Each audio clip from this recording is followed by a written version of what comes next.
रहित, शांत अर्थात शांत, ब्रह्म भोगाय अर्थात आत्म साक्षात्कार के लिए कल्पते अर्थात योग्य हो जाते हो। अपनी बुद्धि से शुद्ध होकर तथा धैर्य पूर्वक मन को वश में करते हुए इंद्रिय तृप्ति के विषयों का त्याग कर राग तथा द्वेष से मुक्त होकर जो व्यक्ति एकांत स्थान में वास करता है, जो थोड़ा खाता है, जो अपने शरीर मन तथा वाणी को वश में रखता है, जो सदैव समाधि में रहता है तथा पूर्णतया विरक्त, मिथ्या अहंकार, मिथ्या शक्ति, मिथ्या गर्व, काम, क्रोध तथा भौतिक वस्तुओं के संग्रह से मुक्त है, जो मिथ्या स्वामित्व की भावना से रहित तथा शांत है, वह निश्चय ही आत्म साक्षात्कार के पद को प्राप्त करता है। जो थोड़ा खाता है अर्थात शरीर को वैज्ञानिक भी आज बताते हैं कि हमें ठूस ठूस कर भोजन नहीं करना चाहिए, हमें एक रोटी की भूख रखनी चाहिए और 1 घंटे बाद पानी पीना चाहिए।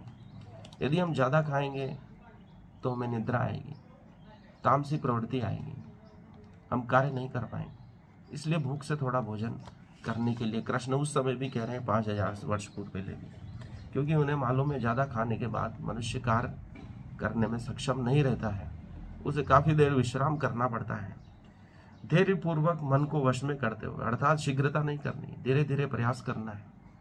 जल्दबाजी करोगे तो आप और अधिक खराब काम की ओर प्रवृत्त होने लगे। धीरे धीरे मन को संभालते हुए हमें आगे बढ़ना है, सहज रूप से खेलते हुए, आनंदित होते हुए, नाचते गाते हुए अपने मन को वश में करना है, उस पर दबाव नहीं बनाना है। इंद्रिय तृप्ति के विषयों का त्याग करना है अर्थात भोग विलास से हमें धीरे धीरे दूर होना है।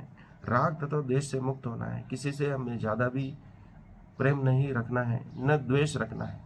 समान भाव से होकर हमें एकांत स्थान में वास करना है। ज़्यादा से ज़्यादा हमें एकांत सेवन करना चाहिए। ज़्यादा भीड़ में बुद्धिमत्ता का विकास नहीं होता है और उसके लिए थोड़ा खाने के लिए कहते हैं। जो ज़्यादा खाता है उसकी बुद्धि ठस होती जाती है। जो अपने शरीर मन तथा वाणी को वश में रखता है, जो मन और वाणी को वश में रखना जान जाता है, जो सदैव समाधि में रहता है, जो अपने मन को और वाणी को वश में रखना सीख जाता है, वह हमेशा समाधि में रहता है अर्थात वह ध्यान को उपलब्ध हो जाता है। ज़्यादा बोलना खतरनाक है, बोलना ही समस्या है।